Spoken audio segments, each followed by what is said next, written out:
నమస్తే, welcome to Leo. మనతో ఉన్నారు senior journalist doctor Kanakadurga Vadlavani గారు. మేడం నమస్తే. నమస్తే అండి. మేడం, జానీ మాస్టర్ ఒకవైపు, శేఖర్ మాస్టర్ ఒకవైపు. గతంలో చూసుకుంటే జానీ మాస్టర్పై ఒక మహిళా డాన్సర్ ఒక కంప్లైంట్ ఇవ్వడం, అరెస్ట్ అవ్వడం, జైలు పాలవ్వడం ఇవన్నీ కూడా చూసాం. తర్వాత ఎంతో ఇబ్బందులు పడి అవన్నీ అయిపోయిన తర్వాత ఇప్పుడు మరొక సమస్యకు సంబంధించి ఇప్పుడు ఆయనకు సంబంధించి అప్పుడు సహాయ నిరాకరణ చేశారు. ఇప్పుడు దాన్ని ఎత్తివేస్తూ వాళ్ళు తీసుకున్నటువంటి ఒక నిర్ణయం కావచ్చు, ఇప్పుడు రాబోతున్న 26వ తారీఖు జరగబోతున్న జనరల్ బాడీ మీటింగ్ కావచ్చు. సో దీనికి సంబంధించి జానీ మాస్టర్ చాలా స్పష్టంగా చెప్పారు.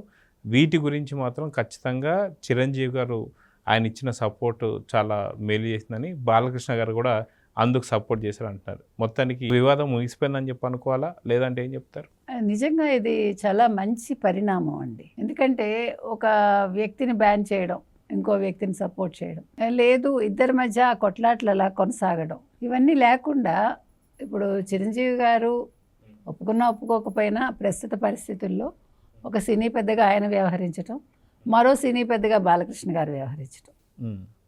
ఎందుకంటే నిన్న చదలవాడి శ్రీనివాసరావు గారు కూడా మాట్లాడారు కదా, బాలకృష్ణ గారు పిలిచి మాట్లాడమన్నారు, నేను కూర్చోపెట్టి మాట్లాడితే నాకేమి తప్పు కనిపించలేదు అని అనడం జరిగింది. అంటే పెద్దరికంగా అటు బాలకృష్ణ గారు ఇటు చిరంజీవి గారు ఎవరి ప్రయత్నాలు వాళ్ళు చేయటం అనేది ఇది ఇండస్ట్రీకి మంచిది. ఒక దాసరి నారాయణరావు గారు వెళ్ళిపోయాక ఇప్పుడు ఎవరికి కష్టం వచ్చినా ఎవరి దగ్గరికి వెళ్ళాలి అనే తరుణంలో ఇలాగా ఇద్దరు ఒక ఏమనాలి లెజెండ్స్ లాగా ఉండి మీకెందుకు మేము ఉన్నాం అండగా అండం అనేది ఇది చాలా మంచి పరిణామం అండి. ఎందుకంటే ఇండస్ట్రీ అనేది ఒకళ్ళకో ఇద్దరికో పరిమితం అయ్యేది కాదు, కొన్ని వేల కుటుంబాలు బతుకుతాయి. ఈ గొడవల్లో ఇప్పుడు వీళ్ళకి వ్యక్తిగతంగా నష్టమే, ఈ కుటుంబాలకు కూడా ఓవరాల్గా కూడా. ఇంకొకటండి, సినిమాలో అంటే సినిమా ప్రపంచంలో చాలా జరుగుతూ ఉంటాయి. సో వాటిని పక్కన పెట్టాలి, వ్యక్తిగతాలు పక్కన పెట్టి ఓన్లీ ఇండస్ట్రీ, ఓన్లీ సినిమా నిర్మాణం,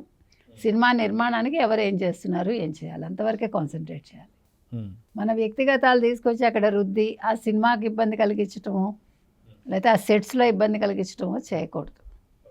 అదొకటి చాలా ముఖ్యం. రెండోది, బాలకృష్ణ గారు అన్నీ విన్నారు, ఆయన కూడా సాటిస్ఫై అయ్యారు అని శ్రీనివాసరావు గారు చెప్పారు. ఇక్కడ కూడా జానీ మాస్టర్ క్లియర్గా చెప్పారు, చిరంజీవి గారు పెద్ద మనసుతోటి వారన్నీ ముందుకొచ్చి వారన్నీ విని వారు చెప్పిన మార్గంలో నేను వెళ్తున్నాను, వారి మాటను నేను శిరసావహిస్తున్నాను అన్నాడు ఆయన. అది చాలా మంచి పరిణామం. ఇంకొకటండి, ఇప్పుడు శేఖర్ మాస్టరు జానీ మాస్టర్ ఇద్దరు ఫ్రెండ్సేగా, చిన్న చిన్న వస్తాయి, స్పర్ధ ఉంటుంది, మనం అదే చెప్తున్నాం. ఒకే ఇండస్ట్రీలో ఇద్దరు పోటాపోటీగా ఉన్నప్పుడు ఆ పోటీని వాళ్ళు ఒక ఎదుగుదలకు ఉపయోగించుకోవాలి తప్ప నిన్ను నేను తొక్కేయాలా నన్ను నువ్వు తొక్కేయాలా అని ఉండకూడదు. ఉంటే ఇద్దరికి నష్టమేగా. ఇప్పుడు మీరు ఒక స్టెప్ బాగా చేశారనుకోండి, నేను అప్రిషియేట్ చేస్తే రేపు మీరు ఇంకొక 2 స్టెప్స్ నేను చేయడానికి అవకాశం ఇస్తారు. సో నేను కొత్త తరహాలో ఆలోచిస్తా, వాళ్ళు కూడా కొత్త తరహాలో ఆలోచిస్తారు. ఇది నేర్చుకోవాలి మనం. ఇప్పుడు ఇలా అనుకోకపోతే ఒక ఎన్టీ రామారావు గారు ఉన్నారా, ఒక నాగేశ్వరరావు గారు ఉన్నారా, ఒక శోభన్ బాబు ఉన్నారా, ఒక కృష్ణ ఉన్నారా, ఒక కృష్ణరాజు ఉన్నారా, వీళ్ళని మీరు ఈ వేరియేషన్స్ చూడండి ఒక్కసారి. ఎన్టీ రామారావు గారు పౌరాణికాలంటే ఎవరైనా దడుచుకోవాలి. మరి యాక్చువల్గా ఏఎన్ఆర్ గారు వాచకంలో కావచ్చు, లేకపోతే ఆయన ఏమంటారు శరీర దారుఢ్యంలో కావచ్చు, వారి ముందు ఆనరు. కానీ ఆయన తనకి తగ్గ పాత్రలు ఆయన ఎంచుకున్నారు. ఈవెన్ ఆయన ఎలాంటి పాత్ర పౌరాణికాలు కూడా చేశారు కదా. ఇప్పుడు మీరు ఏది తీసుకున్నా, ఒక పాండురంగడు చేసినా అట్లా రకరకాలవన్నీ ఆయన చేశారు. సో ఆయన మలుచుకున్నారు. అదేవిధంగా కృష్ణ గారు ఒక టైపు, శోభన్ బాబు గారు ఒక టైపు, కృష్ణరాజు గారు ఆయన యాక్చువల్గా ఒక విలన్గా ఉంటూ హీరో అయ్యాడు ఆయన. ఇక్కడ ఎవరితోటి కొట్లాడుకోవాలా, వీళ్ళు నేర్చుకోవాల్సింది అది ఒక డ్యాన్స్ మాస్టర్లైనా లేదు వేరే రంగాలకు సంబంధించిన వాళ్ళైనా కూడా వీళ్ళు పెద్దవాళ్ళ దగ్గర నుంచి నేర్చుకోవాల్సింది అది. సో మన పంథాలో మనం వెళ్ళాలి. మీరు ఇంకోటండి, ఈగో తలకెక్కించుకోకూడదు. ఇవాళ 4 సినిమాలు హిట్ అయ్యి మిమ్మల్ని ఒక పెద్ద హీరో పొగిడేశారు అనుకోండి, మీరు ఆ పొగడ్తలను తలకెక్కించేసుకుంటే మీరు ఎక్కడుంటారు, ఇలా వివాదాల్లో చిక్కుకుంటారు. దాని బదులు దాన్ని మీరు ఒక మంచి మార్గం వేసుకోవటానికి ఉపయోగించుకోవాలి. ఎస్ వీరు ఇవాళ పొగిడారు, రేపు మళ్ళీ నన్ను తెగడకూడదు. సో నేను జాగ్రత్తగా పని చేయాలి అని ఇంకొంచెం ఒదిగి పని చేస్తే మీరు ఎక్కడికో వెళ్తారు. సో ఇవాళ ఇండస్ట్రీ అనేది చాలా ఆరోగ్యకరంగా ఉంది అనడానికి ఈ వివాద పరిష్కారమే ఒక పెద్ద ఉదాహరణ అండి. అంటే తెలుగు ఇండస్ట్రీలో ఒక తాటి మీద ఉంటారు, పెద్దలు ఉన్నారు, పెద్దలు చెప్తే వీళ్ళు వింటారు. సో ఇక్కడ బయట వాళ్ళ పప్పులు ఉడకవు అనేది ఇప్పుడు మీకు అర్థమైంది, మీకంటే అందరికీ కూడా. సో ఆ రకంగా ఇవాళ ఇది చాలా మంచి నిర్ణయం అండి. అంటే ఆయన మళ్ళా బ్యాన్ చేసి కాదులే వెనక్కి తీసుకుందాం అనుకున్నారు చూడండి, అది బాగుంది. అది అతను కూడా దాన్ని గుర్తుపెట్టుకోవాలి.